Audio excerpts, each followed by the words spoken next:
بسم اللہ الرحمن الرحیم۔ السلام علیکم ورحمۃ اللہ وبرکاتہ۔ سپریڈ اسلامک انفارمیشن چینل کی طرف سے آج ان لوگوں کے لیے ایک خاص عمل بتا رہے ہیں جن کا رشتہ نہیں آ رہا یا جن کا رشتہ نہیں ہو رہا۔ جن لوگوں کی شادی نہ ہو رہی ہو ان کے لیے یہ عمل نہایت تیز ہے۔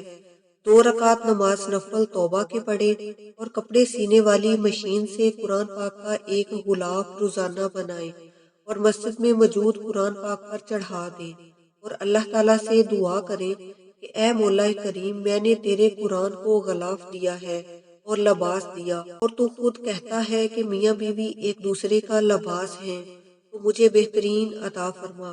لڑکے اپنے گھر والوں سے غلاف سلوا لیں، کیونکہ جو لڑکے ہیں وہ خود تو غلاف سی نہیں سکتے، لہٰذا وہ اپنے گھر والوں سے غلاف سلوا کر اور مسجد میں جا کر قرآن پاک پر چڑھا دیں۔ پھر آپ دیکھیے گا کہ کس طرح جلدی سے آپ کے رشتے آئیں گے۔ ہماری اللہ تعالیٰ سے دعا ہے کہ اللہ تعالیٰ تمام بہن بھائیوں کو جلد از جلد اچھے رشتے نصیب فرمائے، آمین۔ السلام علیکم ورحمۃ اللہ وبرکاتہ۔